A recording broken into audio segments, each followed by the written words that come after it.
Duduk siap. Mari kawan-kawan, sebelum memulai kegiatan belajar, mau baca doa menurut agama dan percaya masing-masing. Nah, kelas yang bersih tentunya akan menciptakan suasana belajar yang menyenangkan. Nah, Ibu pengen kalian coba periksa ya untuk di kolom mejanya, di sekitar tempat duduknya. Jika ada sampah, dikumpulkan. Oke, baik. Ibu akan absen terlebih dahulu ya untuk mengecek kehadiran kalian.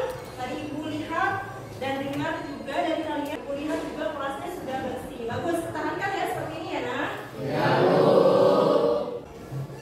Aditya, Ananda, Hadir, Bu. Andini. Oke, baik. Berarti hari ini yang tidak hadir satu orang ya. Oke, selamat pagi anak-anak. Pagi, Bu.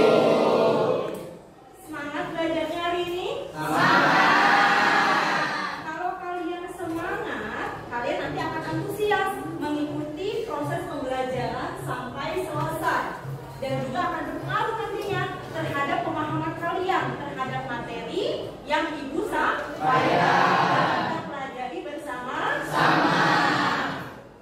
Kalian masih ingat tidak? Pertemuan minggu lalu kita sudah membahas materi mengenai apa? Pelaku ekonomi dan kegiatan ekonomi. Pelaku ekonomi dan kegiatan ekonomi. Kita sebagai pelaku ekonomi siapa? Kegiatannya apa? Mengkonsumsi, membeli, menggunakan suatu barang atau jasa.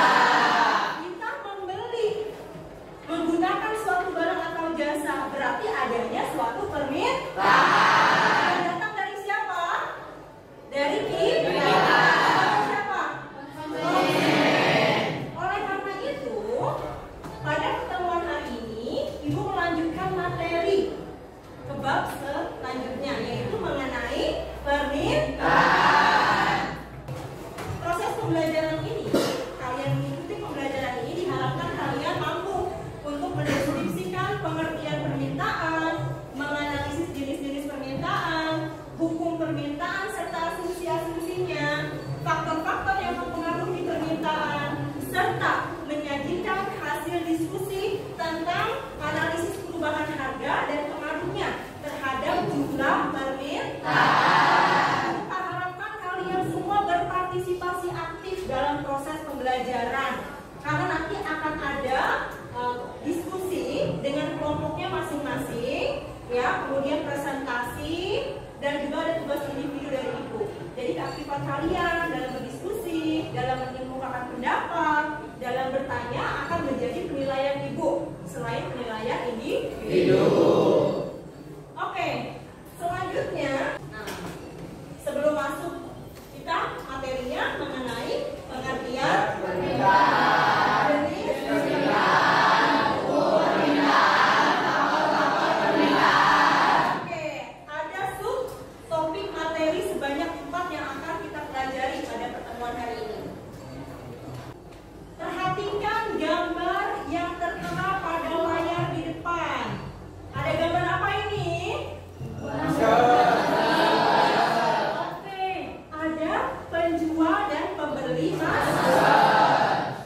Nah, kaitannya sama permintaan, kalian ingat gak sih pada saat awal COVID, harga masker medis yang tadinya satu box itu hanya 35.000 sampai 50.000 menjadi meningkat, bahkan lebih dari 3 kali lipatnya. Karena apa sih? Karena konsumen tidak mampu membeli sehingga daya belinya menurun dan permintaannya berkurang. Oke, bagus. Karena konsumen tidak mampu untuk membeli masker dengan harga yang mahal tadi, sehingga daya belinya terhadap masker medis menurun dan permintaannya berkurang. Jadi ketika awal COVID, karena memang animo masyarakat yang takut tertular virus COVID-19, oleh karena itu para konsumen ini, masyarakat mengupayakan untuk stay safe menggunakan masker. Nah, akibatnya apa? Lonjakan terhadap permintaan masker meningkat karena daya beli masyarakat masyarakat meningkat terhadap masker. Akibatnya produsen menaikkan harga. Nah, bisa dilihat nih di tabel ada rincian harga masker. Awalnya harga masker 20.000, permintaannya berapa? 20. Selanjutnya 30.000, 15, 40. Nah, pertanyaannya gini, berdasarkan tabel di atas, mengapa jika harga semakin naik, permintaannya semakin berkurang? Karena konsumen tidak mampu membeli sehingga daya belinya menurun dan permintaannya berkurang. Oke, karena konsumen kesulitan untuk membeli masker dengan harga yang mahal, sehingga daya belinya terhadap masker medis menurun dan permintaannya berkurang. Seperti itu, bisa dipahami? Oke, selanjutnya, apa sih yang bisa kita simpulkan dari permintaan ini? Apa sih permintaan? Apa permintaan? Permintaan merupakan jumlah keseluruhan barang dan jasa yang dibeli oleh konsumen pada berbagai macam tingkat harga, Bu. Oke, good. Jadi permintaan ini merupakan keseluruhan jumlah barang dan jasa yang diminta atau dibeli oleh konsumen pada berbagai tingkat harga tertentu dan waktu tertentu. Seperti itu. Ada pertanyaan? Yang Bu, awal bulan September itu pemerintahan naikin harga BBM. Iya. Kenapa BBM walaupun harganya naik, permintaannya tetap naik? Oke, pertanyaan dari teman kalian bagus sekali ya. Awal 2019, awal September ya tahun ini, ketika pemerintah menaikkan harga BBM. Kalian tentu tahu ya, karena kalian ke sekolah kan menggunakan kendaraan, motor, angkutan umum, semuanya serba naik. Nah, kenapa ketika harga BBM naik, permintaannya tetap naik? Karena BBM ini termasuk barang given. Artinya adalah kebalikannya dari hukum permintaan. Justru ketika harga naik, permintaannya juga akan naik. Karena apa? BBM balik lagi itu merupakan suatu barang yang setiap hari digunakan oleh manusia. Kita sebagai konsumen, kalian ke sekolah naik apa? Motor. Kalau jalan harus menggunakan bensin. Berarti mau nggak mau dong harus beli bensin tadi, walaupun harganya naik. Begitupun juga dengan produsen. Nah, produsen itu menggunakan BBM untuk memproduksi barang. Teknik pengolahannya biasanya dibantu dengan bensin tadi. Gitu. Ada pertanyaan lagi? Saya, Bu, Oke, silakan. apakah perbedaan permintaan sama jumlah barang yang diminta? Oke. Pertanyaannya, apakah perbedaan permintaan dengan jumlah barang yang diminta? Kalau permintaan itu keseluruhan barang dan jasa yang diminta pada berbagai tingkat harga. Misalnya nih, ini merupakan permintaan nih, keseluruhan.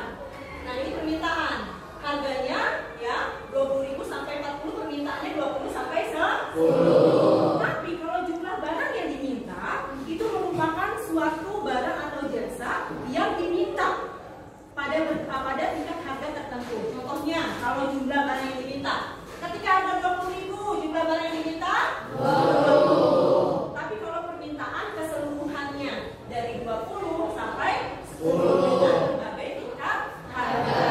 Perbedaannya, kalau permintaan keseluruhan, kalau jumlah barang yang diminta pada tingkat harga tertentu saja. Bisa dipahami? Oke, selanjutnya, apakah ada pertanyaan lagi? Oke, kalau tidak ada yang lanjutkan.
berdasarkan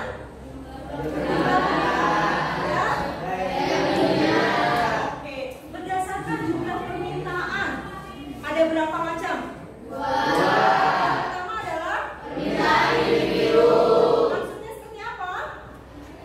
Permintaan individu adalah jumlah permintaan masing-masing individu terhadap barang atau jasa harga baik. Oke, kalau permintaan individu berarti permintaan kita sendiri, ya. Contohnya, Sapitri, misalnya saat ini ingin membeli jajanan di kantin, belilah nasi goreng, belilah es, ya, untuk nanti istirahat. Nah itu berarti permintaan individu, permintaan Sapitri aja. Tetapi kalau permintaan pasar itu seperti apa bedanya? Ya silakan. Permintaan pasar adalah gabungan jumlah permintaan individu terhadap barang atau jasa pada tingkat harga tertentu secara berjumlah. Oke, kalau permintaan pasar itu keseluruhan dari permintaan individu. Contohnya, nanti istirahat yang beli nasi goreng di kantin. Berarti kan seluruh siswa-siswi SMA Negeri 18 Kabupaten Tangerang. Siapa aja nih yang beli nasi goreng di kantin? Nah itulah maksudnya permintaan pasar. Gitu ya. Bisa dipahami? Bisa. Selanjutnya.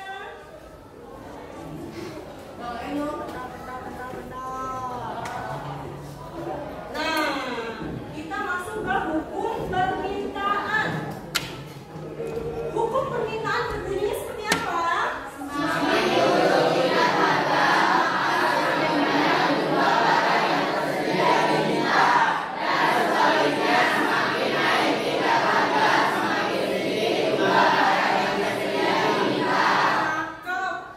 Jadi, semakin tinggi tingkat harga, jumlah permintaan akan semakin banyak.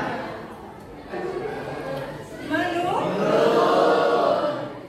Kalau misalnya semakin turun tingkat harga, permintaan akan semakin banyak.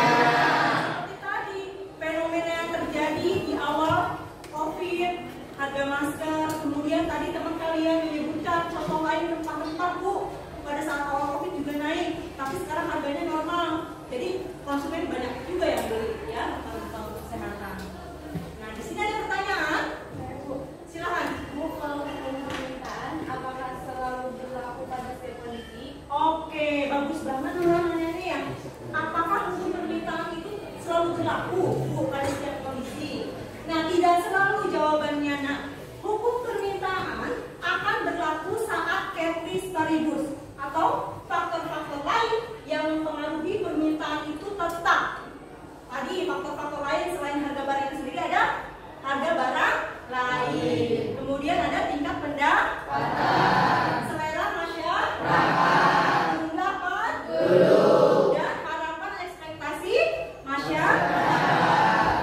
Nah kalau itu tetap, maka hukum permintaan berlaku. Tapi sebaliknya, kalau misalnya berubah faktor-faktor permintaan, maka akan sebaliknya berubah. Contoh tadi harga BBM, ketika harga naik, permintaan tetap naik. Berarti kan hukum permintaan tidak berlaku. Nah, jadi pada saat-saat tertentu di mana hukum permintaan ini tidak berlaku. Itu saat ceteris paribus ini perubahannya terjadi perubahan. Ceteris paribus atau faktor-faktor lain yang mempengaruhi permintaan ini berubah, menyebabkan hukum permintaan tidak berlaku. Gitu. Ada pertanyaan lagi? Sudah paham? Sudah. Kalau sudah paham, Ibu akan memberikan tugas kelompok seperti yang tadi Ibu sudah sampaikan ya ke kalian. Nah, Ibu akan bagi nih untuk tugas kelompoknya. Oke, baik. Ibu sudah membagi kelompok secara acak ya kepada kalian tadi di awal. Nah, kalian silakan sudah berkumpul ya dengan kelompoknya masing-masing.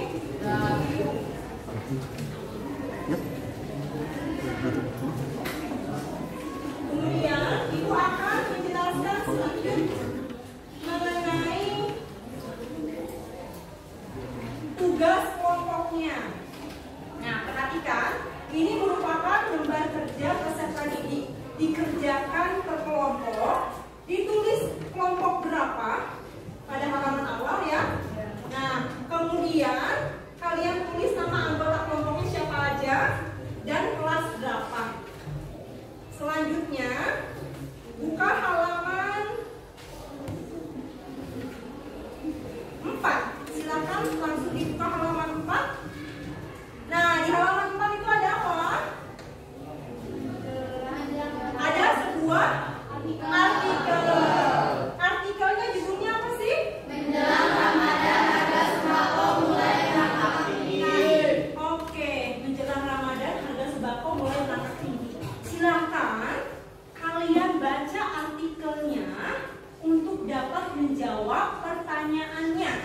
halaman 7. Buka halaman 7. Ada berapa pertanyaan di sana?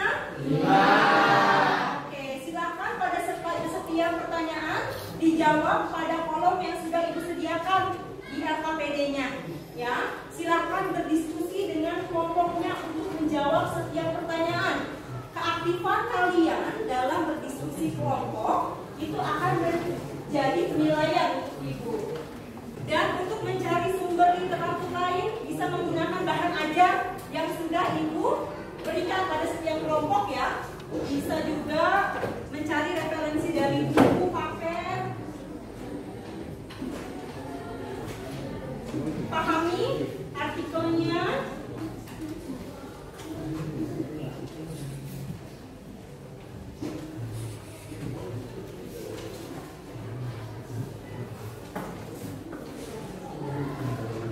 Oke, sudah ya. Berarti dibaca dulu artikelnya ya untuk menjawab pertanyaannya.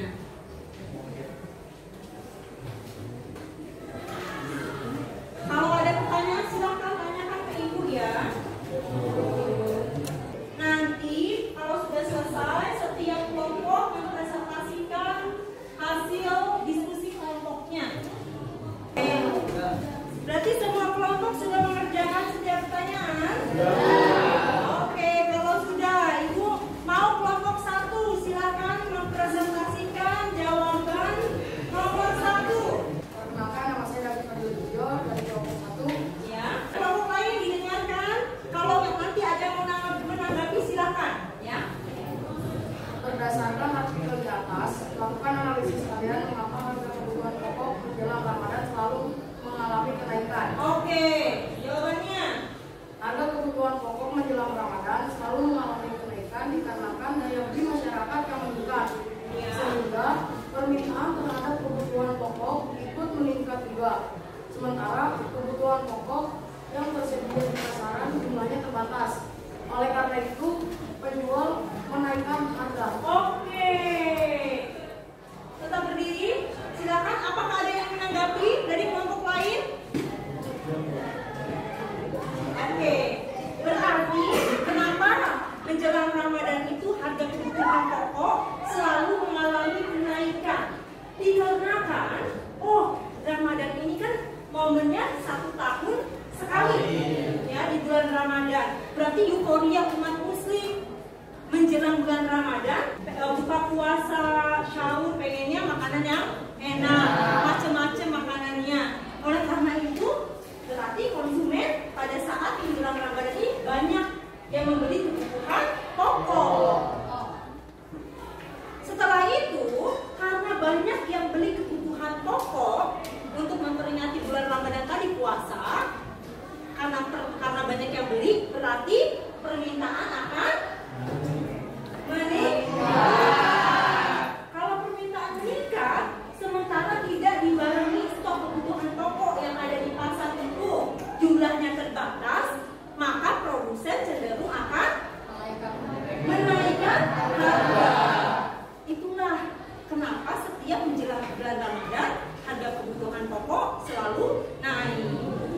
Ya, sudah tahu ya, dikaitkan dengan permintaannya. Oke, aplaus untuk kelompok 1.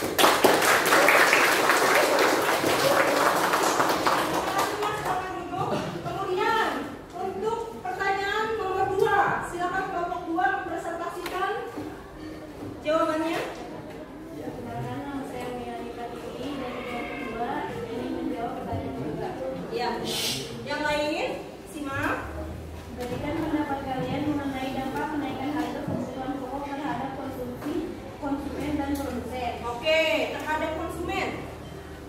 Dampak kenaikan harga kebutuhan pokok terdapat terhadap konsumen, yaitu konsumen akan merasa kesulitan untuk memenuhi kebutuhan hidupnya karena terbatasnya pendapatan yang dimiliki. Akibatnya, daya beli konsumen terhadap barang kebutuhan pokok menjadi menurun. Sementara dampak yang terjadi pada produsen yaitu menurunnya omset atau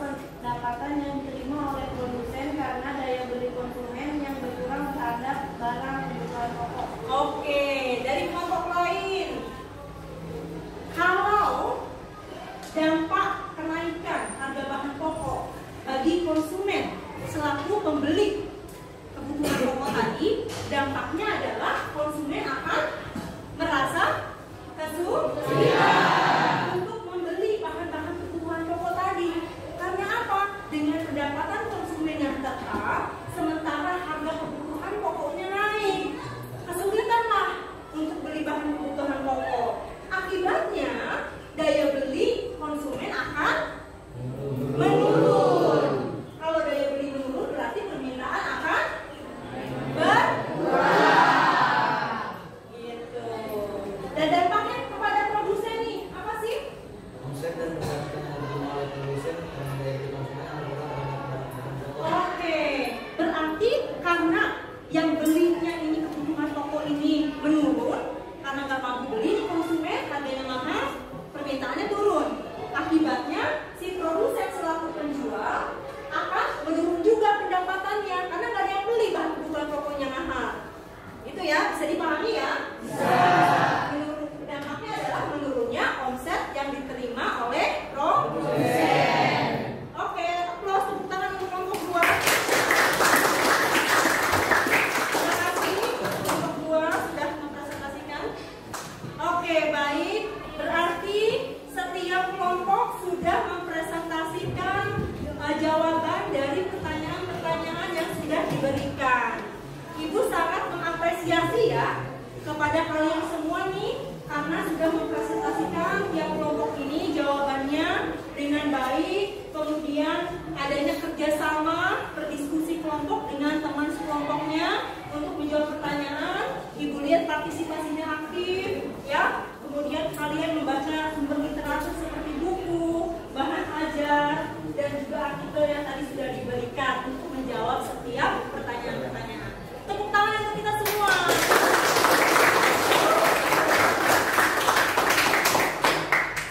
Oke, selanjutnya tadi sudah dibahas mengenai artikel bahwa kena menjelang Ramadan harga kebutuhan pokok naik. Disebabkan kenapa? Ayo. Daya beli masyarakat meningkat, banyak yang beli, menyebabkan permintaan naik. Kalau misalnya permintaannya naik, harganya ikut naik. Ketika harganya naik nih, apa yang terjadi kepada si konsumen? Kesulitan untuk membeli kebutuhan pokok tadi. Akibatnya, ketika harganya naik, daya beli masyarakatnya turun. Ya, karena nggak bisa beli kebutuhan pokok yang mahal. Kemudian dampaknya sama si produsen atau penjual. Iya, berkurangnya omset pendapatan. Ya, dikarenakan nggak ada yang beli ya barangnya, sedikit berkurang ya jumlah barang yang dibeli sama si konsumen. Gitu. Kemudian apa yang harus kita lakukan ketika menghadapi situasi tersebut? Tadi membuat kemudian dalam penggunaan dan barang. Nah, kemudian berarti ada kaitannya dengan hukum permintaan. Yo, bunyinya sekali lagi supaya ingat, ketika harga naik, sebaliknya ketika harga ikut semuanya. Oke, selanjutnya tadi kita sudah mempelajari materi mengenai pengertian permintaan, faktor-faktor yang mempengaruhinya, kemudian hukum permintaan dan jenis-jenis permintaan. Ibu akan membagikan tugas individu. Silakan dibagikan kepada semua teman-temannya di tempat ya, dibagi poin tugas individunya. Oke, itu merupakan tugas individu ya, untuk mengetahui nih sejauh mana pemahaman kalian terhadap materi yang sudah kita pelajari bersama.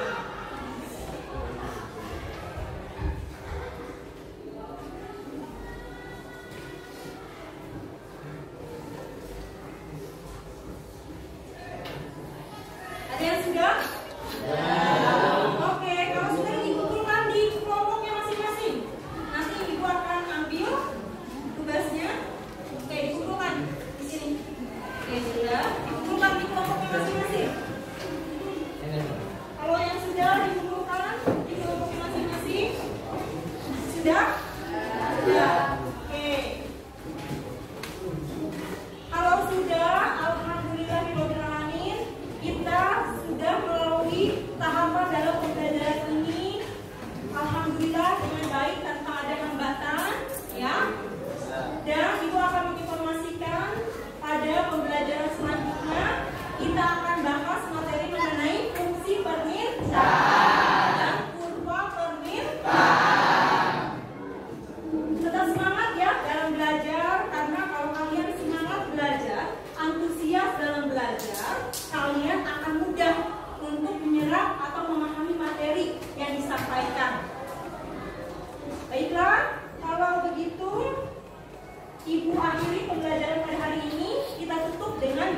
Doa.